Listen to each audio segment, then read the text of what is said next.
আমি আর যে মাহিন আছি আপনাদের সাথে সেই রংপুরে বিখ্যাত তাজহাট জমিদার বাড়ি নিয়ে আজকে কিছু কথা বলবো। প্রথমে প্রশংসা যায় জমিদার বাড়িতে কী কী রয়েছে সেটা দেখবো আজকে। তো কে ভিডিও এড়িয়ে যাবেন না, থাকবেন, দেখবেন, অনেক কিছু দেখতে পারবেন। ঐতিহাসিক যুদ্ধ কীভাবে হয়েছিল, যুদ্ধের যে কামান বারুদ কীভাবে ঢুকাইতো, সব কিছু আমি দেখানোর চেষ্টা করবো আপনাদের। ধৈর্য সহকারে একটু দেখুন। এটা হলো রংপুর তাজহাট জমিদারের যে বাগানটা রয়েছে, সে বাগানে কিছু চিত্র আমি ভিডিও ধারণ করার চেষ্টা করেছি। আপনারা দেখেন অনেক সুন্দর সুন্দর ফুল দিয়ে ঝরে পড়েছে। মনে হয় সেরকম একটা যত্ন করা হয় না, যদিও বাগানটা অনেক সুন্দর ছিল। আমি চেষ্টা করেছি ভিডিও করার। তো শুরু করা যাক। রংপুরে বিখ্যাত সেই তাজহাট জমিদার বাড়ি বাংলাদেশের অন্যতম সুন্দর ও ঐতিহাসিক একটি জমিদার বাড়ি। বিশ্বাস করেন এটি 200 শতকের শুরুতে জমিদার কুমার গোপাল লাল রয় নির্মাণ করেন। তিনি মূলত একজন ধনী ব্যবসায়ী ও জমিদার ছিলেন। ইতিহাসবিদ যারা ইতিহাসের গণনা করত, যারা ইতিহাসবিদদের মতে তার মূল্যবান সেই তাজ মুকুট, সেই জমিদার কিন্তু অনেক বড়লোক ছিলেন, আর একটা তাজ মুকুট ছিল। ও গহনার ব্যবসার কারণে বর্তমান যে এলাকার নাম হয়েছে তাজহাট। তাজহাট জমিদার পরিবারের প্রতিষ্ঠাতা হিসেবে মান্নান লাল রায়ের নাম পাওয়া যায়। বর্তমানে মান্নান লাল আপনারা এখানে দেখতে পারবেন, এখানে গেলে চাঁদ আঁকার দেওয়া রয়েছে, ছিল তার পুত্র সন্তান সবাই সবকিছু রয়েছে। তাজহাট জমিদারের প্রতিষ্ঠাতা হিসেবে সেই মান্নান লাল এর নাম পাওয়া যায়। পরে গোপাল লাল রায় এবং জমিদারের সবচেয়ে পরিচিত শাসক হন। তাদের পরিবার রংপুর অঞ্চলের জমিদারি পরিচালনা করতে এবং বিশাল সম্পত্তি অট্টালিকার মালিক ছিল। বুঝতে পারছেন? শেষে যে জমিদার ছিল উনি, এই জমিদার রংপুর অঞ্চলটা পরিচালনা করতেন। এই গোপাল লাল রায় 1947 সালের দেশ ভাগের সময় পরবর্তী জমিদার প্রথা বিলুপ্ত হয়ে যায়, ফলে অধিকাংশ জমিদার তাদের ক্ষমতা ও সম্পত্তি হারায়। মানে 1947 সালে দেশ ভাগ যখন হয় সেই সময় তো আহামরি একটা অবস্থা, আপনারা জানেন, যুদ্ধ চলে, সেই করুণ একটা অবস্থা, মানুষের নিজের জীবন বাঁচাবে না বাঁচাবে, আপনারা বুঝতেই পারছেন। সেই দেশ ভাগের সময় তো যারা আসেন না চলে আসবেন রংপুর জমিদার বাড়ি। তাজহাট জমিদার বাড়ি নিয়ে স্থানীয় অনেক গল্প প্রচলিত আছে, তবে বেশিরভাগের ঐতিহাসিক প্রমাণ নেই বলে চলা যায়। অনেকে বলেন রাজবাড়ির নিচে গুপ্তধন রাখার জন্য গোপন কক্ষ ছিল, সেটা আমরা একটু বাদে আমি দেখাবো, ঠিক আছে? ভিডিওর মাধ্যমে আসছে, সেটাও আমি দেখানোর চেষ্টা করব, কিন্তু ক্যামেরা অ্যালাউ ছিল না, আমি চুপ করে না, ভিডিও শুধু আপনাদের জন্য দেখানোর চেষ্টা করেছি। আপনারা থাকবেন, আপনাদের জন্য এত কিছু কষ্ট করা। অনেকেই বলেন এই রাজবাড়ির নিচে গুপ্তধন রাখার জন্য সেই রাজা গোপাল লাল রায় তার যে বংশধর ছিল উনি এই গুপ্ত কক্ষ রাখেন। কিছু লোকের কথা শোনা যায়, যে গোপন সুরঙ্গের কথা শোনা যায়, লোকমুখে শোনা যায় যে সেই জমিদার বাড়িতে গোপন সুরঙ্গ আছে। আমি সেটাও দেখানোর চেষ্টা করব, সেই সুরঙ্গ পথটা কোথায় থাকতে পারে আমি অবশ্যই আপনাদের দেখানোর চেষ্টা করব। এই হলো জমিদার বাড়ির প্রধান ফটক, ঠিক আছে? আপনারা দেখেন কত সুন্দর, অনেক বিলাস ছিল। কোথায় চলে গেছে সেটা জানা যায়নি, তবে স্থানীয় লোকেরা কিছু কক্ষ সাদা, এর ফলে অনেকের ধারণা এখনো কিছু অজানা। আমি কিন্তু ঢুকতে পারিনি, সোজা কথা, সত্য কথা বলতে আমি কিন্তু ঢুকতে পারিনি, কারণ বন্ধ করে দিয়েছেন, অনেকগুলো তালা মেরে দিয়েছেন, কারণে ঢুকতে পারিনি। না হলে আপনাদের সব কিছু খুঁটিনাটি কী রয়েছে সেই জমিদার বাড়ির যে রহস্য, গোপন রহস্য, সেটা উন্মোচন করে দিতে পারতাম, ঠিক আছে? তাজহাট জমিদার বাড়ির জমিদাররা রাতারাতি পালিয়ে গিয়েছিল এমন কিন্তু প্রমাণ ইতিহাসে নেই। তবে ইতিহাস থেকে জানা যায় যে দেশ ভাগ অর্থাৎ 1947 এবং পরে জমিদারি প্রথা বিলুপ্ত হওয়ার কারণে জমিদার পরিবারের মূল্যবান মুকুট তাজহাট গহনার ব্যবসা করত। সেই তাজ থেকেই এলাকার নাম কিন্তু তাজহাট হয়েছে। স্থানীয়রা নিজেদের মধ্যে অনেকেই রাজবাড়ির রাতে অনেক অদ্ভুত শব্দ, মানে পায়ের শব্দ, রহস্যময় ছায়া, গল্প বলে। তবে এইসব ঘটনার কোনো ঐতিহাসিক বা বৈজ্ঞানিক প্রমাণ নেই, এগুলো লোককথা হিসেবেই ধারণা করা হয়। বিশাল এই প্রাসাদ 22টি কক্ষ ছিল, কিন্তু আমরা একটু সময় কাটানোর চেষ্টা করেছি। রাজবাড়ির ভিতরে কালো পাথরের যে প্রাচীন হিন্দু মূর্তি ও ভাস্কর্য রয়েছে, যা দর্শনার্থীর কাছে মানে যারা দেখতে যান তাদের কাছে রহস্য বলে। আমি নিজেই দেখে অবাক হয়েছি। কী বলবো, রাত্রেবেলায় অদ্ভুত শব্দ, মানে এখনও সেই অদ্ভুত শব্দ শোনা যায়। যারা জমিদার ছিলেন তারা তো অনেক কঠোর মনের মানুষ ছিলেন, ঠিক আছে, যার কারণে অনেক রাত্রিবেলায় যে মানে অতিপ্রাকৃত ঘটনার গল্প যেটা আছে, মানে এলাকার মানুষদের কাছে জিজ্ঞেস করলে আপনারা জানতে পারবেন, ঠিক আছে। কিন্তু এটা স্থানীয়দের মধ্যে এই ঘটনাটা প্রচলিত থাকলে মানে নির্ভরযোগ্য কোনো প্রমাণ কিন্তু পাওয়া যায় না। বর্তমানে তাজহাট জমিদার বাড়িতে রংপুর জাদুঘর রয়েছে। এখানে প্রাচীন পাণ্ডুলিপি, টেরাকোটার নিদর্শন, কালো পাথরের মূর্তি, ঐতিহাসিক সামগ্রী নিয়ে নানান স্মৃতিচিহ্ন রয়েছে। আমি অবশ্যই সেগুলো দেখাবো, টেনশন নাই। এই রাজবাড়ির সবচেয়ে আকর্ষণীয় বিষয় হলো সাদা মার্বেলের সিঁড়ি। আপনারা একটু আগে দেখলেন, সেটা কিন্তু সাদা মার্বেল দিয়ে তৈরি। ইউরোপীয় ধাঁচের সবচেয়ে দামি পাথরের যেটা প্রাচীন ভাস্কর্য, যা অনেক দর্শনার্থীকে বিস্মিত করে থাকে। কি বলবো, এটা বলার ভাষা নাই। আমি অবশ্যই আপনাদের দেখাবো, আপনারা দেখতে হবে। সেই রংপুর জমিদার বাড়ির যে দোলনা আছে, এই দোলনাতে দেখেন বাচ্চাগুলো কত সুন্দর ওই খেলা করতে হয়েছে, দুষ্টামি করতেছিল। আমিও একটু দুষ্টামি করলাম বাচ্চাদের সাথে।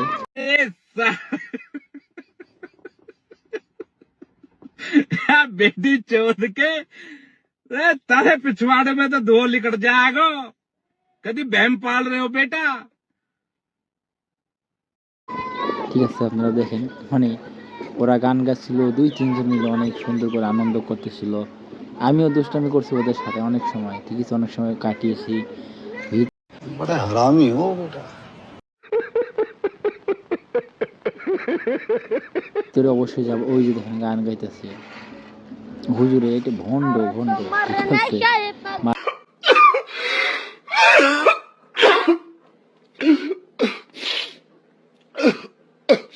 মারাত্মক লেভেলের ভণ্ড, কি বলবো।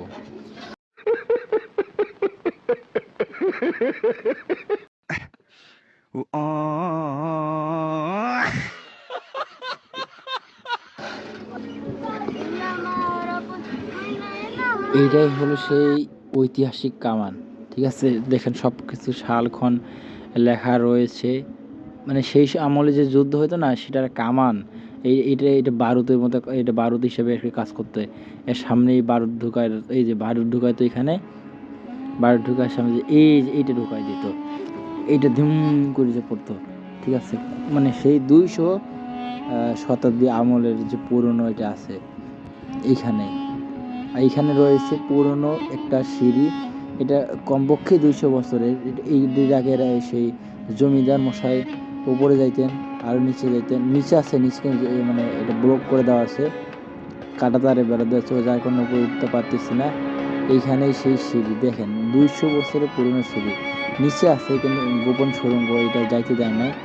এইখানে সেই গোপন সুড়ঙ্গ, এইখান দিয়ে সেই জমিদার মশাই গোপন সুড়ঙ্গের মধ্যে যাইত, যেটা আপনারা আসলে দেখতে পারবেন, বিশ্বাস করেন, এইখানেই রয়েছে। এই যে ভাস্কর্য মূর্তিগুলো দেখতেছেন, এই শত শত পুরোনো বছরের পুরোনো, যেগুলো আপনার ধারণার বাইরে। 1400 শতাব্দী, 1200 শতাব্দী, 1100 শতাব্দী, এগুলো সব কিন্তু মানে কালো মাটির মূর্তি, ঠিক আছে। একটাও কিন্তু কি জানি বলে কষ্টি পাথরের না। দেখেন এগুলো সব পুরনো, অনেক পুরনো, অনেক পুরনো, 1200 বছরের, 1100 বছরের, 1100 শতাব্দীর। এগুলো দেখেন সেই আমলে যে লেখার জন্য যে একটা অবস্থা ছিল, এই পাথরের উপর লিখতো মানুষ, ঠিক আছে, সেই চিহ্নটাও রয়েছে। রাজবাড়ির জাদুঘরে একটি কোরআন আছে, ঠিক আছে, যেটা মুঘল আমলে, সেটা আপনারা দেখতে পারবেন, সব কিছু রয়েছে এখানে। সেই পুরনো মূর্তিগুলো সেই কি বলবো 11শো শতাব্দী, 12শো শতাব্দী, 13শো শতাব্দীর, এই সময় আমার জন্ম হয়নি, কিভাবে আপনাদের বলবো বলেন। অনেক অনেক পুরনো, সব হিন্দু ভাস্কর্য মূর্তি, ঠিক আছে। আমি দেখানোর চেষ্টা করবো এইখান থেকে অনেক পুরনো এই পাথরের মধ্যে নকশি করে আঁকা ছিল, ঠিক আছে। এই পুরোনো আমলের, সব এগুলো পুরোনো আমলের, 1200 বছরের, 13শো শতাব্দীর, এগুলোর মধ্যে মানে এগুলো গায়ের মধ্যে লেখা রাখতো আগের বাংলা লেখার প্রচলন হওয়ার জন্য যে সময় ছিল আর কি, সেই আমলের লেখা। হ্যাঁ, আপনারা দেখতে পাচ্ছেন, এটা বিষয়ে কিছু বলার নাই, অতি ভয়ঙ্কর, ঠিক আছে। এই যে এটার মধ্যে লেখা, এই লেখাগুলো আমরা পড়তে পারতেছি না, আপনারাও পারবেন না, ঠিক আছে। অনেক ছোট ছোট ছোট ছোট মূর্তি আঁকা, কেন আঁকছে এগুলো জানা যায়নি, তবে মানে মাটির ফলকের মধ্যে মূর্তি আঁকা, ঠিক আছে।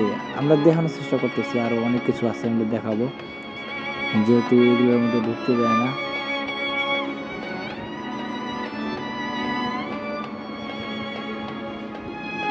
অনেক কিছু রয়েছে, আমরা দেখানোর চেষ্টা করবো আপনাদের, ঠিক আছে, আমরা জানার চেষ্টা করবো।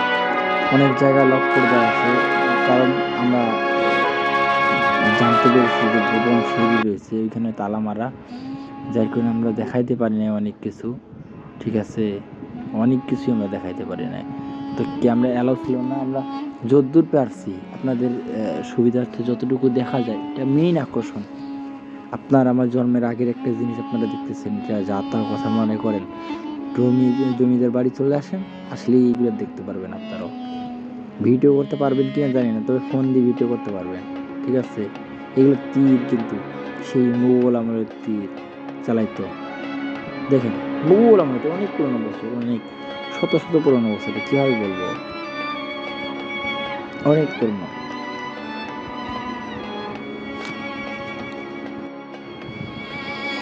এই দেখেন ছোট্ট একটা মূর্তি, এটা কিন্তু শিবলিঙ্গ, 200 বছর পুরনো একটি শিবলিঙ্গ। যারা হিন্দু সম্প্রদায়ের ভাই বোনরা আছেন আপনারা জানেন, এটা কিন্তু 200 বছরের পুরনো শিবলিঙ্গ। সেই যে জমিদার ছিলেন, তাদের যে পরিবার ছিল, রাজবাড়ির জাদুঘরে একটি কোরআন সংরক্ষিত আছে, যেটা অনেক শত বছরের পুরনো, অনেক শত বছরের, ঠিক আছে। এগুলো কিন্তু অনেক পুরনো, যেগুলো দেখ শঙ্খ, এটা কিন্তু পাল্লা, সেই জমিদার আমলের পাল্লা ব্যবহার করতো জমিদার। এটি কিন্তু অনেক পুরনো শতাব্দীর একটি মূর্তি, হিন্দু মূর্তি, ঠিক আছে। 3 মাথা মূর্তি, এই 3 মাথা মূর্তি, এইখানে কিন্তু কোন দেব দেবতার ছবি দেওয়া রয়েছে, বিভিন্ন ধরনের যে দেব দেবতা থাকে না হিন্দু ধর্মে, সেটার কিন্তু ছবি দেওয়া রয়েছে। এই যে আপনার হিন্দু ধর্মে দেখেন না এগুলা, কালী, বিভিন্ন, আপনাদের সবই জানেন, এগুলো অনেক পুরনো, শত শত বছরের, 200 বছরের পুরনো, কিন্তু এগুলো কিন্তু 200 বছরের পুরনো, আজকের না, এগুলো অনেক 200 বছরের বেশি হবে পুরনো। এই যে কালমাটি তৈরিগুলো জমিদার আগেও আরো যে কত বছর আগে তৈরি করেছে, যারা হিন্দু সম্প্রদায় আছে তারা এইখানে শিবলিঙ্গ পূজা করতো, এইখানে শিবলিঙ্গ পূজা করতো, ঠিক আছে। তো বাইরের দিকটা হচ্ছে এইরকম, এতটা সুন্দর, আমরা দেখানোর চেষ্টা করছি অবশ্য বাইরে, ঠিক আছে। বাইরের পরিবেশটা অনেক ভালো, সিকিউরিটি দিয়ে অনেক ঘেরা রয়েছে এই বাইরের পরিবেশটা।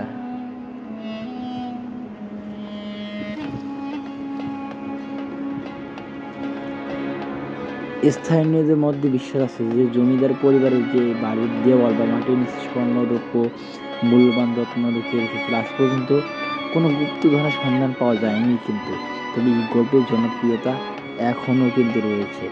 অনেক প্রবীণ মানুষ দাবি করেন যে তাহার জমিদার বাড়ি থেকে দূরে কোনো স্থানে যাওয়া জন্য ভূগর্ভস্থ সুড়ঙ্গ ছিল। এটা কিন্তু সুড়ঙ্গ, বাস্তব কথা, সুড়ঙ্গ আছে কিন্তু বন্ধ করে দেওয়া হয়েছে, তালা মারা দেওয়া আছে। এগুলো অনেক কিছু উন্মোচন করা সম্ভব হয়নি। যদি খোলা থাকতো আমি অবশ্যই উন্মোচন করে আপনাদের দেখাতাম আমার সময় নষ্ট করে। তবে প্রত্নতাত্ত্বিক যে প্রমাণ এর কিন্তু পাওয়া যায়নি। রাজবাড়ির সিঁড়ির মধ্যে ইতালীয় মার্বেলে তৈরি যে রোমান ভাস্কর্য ছিল, বর্তমানে সেগুলো নেই। কীভাবে বা কখনো সেগুলো হারিয়ে গেল তা রহস্য, কিন্তু রহস্যই রয়েছে। এখানে বাচ্চারা অনেক মজা করতেছে, মাস্তি করতেছিল, তো আমিও ওদের সাথে একটু আনন্দ করলাম,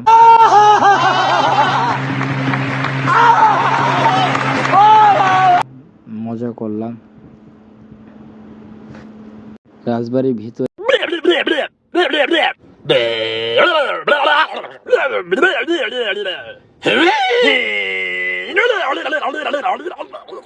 বহু প্রাচীন কালো পাথরের বিষ্ণু ও অন্যান্য হিন্দু ভাস্কর্য রয়েছে। এগুলোর অনেক শত শত বছর বলে ধারণা করা হয়।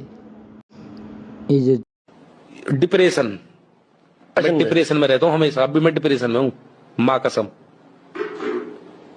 मैं डिप्रेशन में रहता हूँ हमेशा, सिर में दर्द रहता हूँ। জমিদার বাড়ি রয়েছে। এটি একটি জনপ্রিয় ধারণা হলো জমিদার মজুমদার গোপাল লাল রয় क्या? ये क्या बक रहे हो मादरचोद? তা আয়ও কমে যায়। ধীরে ধীরে তারা এই প্রাসাদ ছেড়ে চলে যান। এই যে বিলাসবহুল প্রাসাদটা আপনি দেখছেন, যে জমিদার যে রাজবাড়ির ছিল সেটা ছেড়ে চলে যান তারা, কিন্তু এই সম্পত্তি বর্তমান সরকারের দখলে। ভিডিওটির জন্য আপনি ইতিহাস লোককথা আলাদা করতে পারেন। প্রাসাদের নিচে যে গুপ্তধনের কক্ষ ছিল, বিপদের সময় পালানোর জন্য যে জমিদার এই গোপন সুড়ঙ্গ ছিল বলে সুড়ঙ্গের মধ্যে অনেক গল্প বা আলোচনা আছে। এমন প্রমাণ কিন্তু পাওয়া যায়নি এখনো। ইতিহাসে মার্বেলে ভাস্কর্য একসময় ছিল, সেগুলো এখন আর নেই।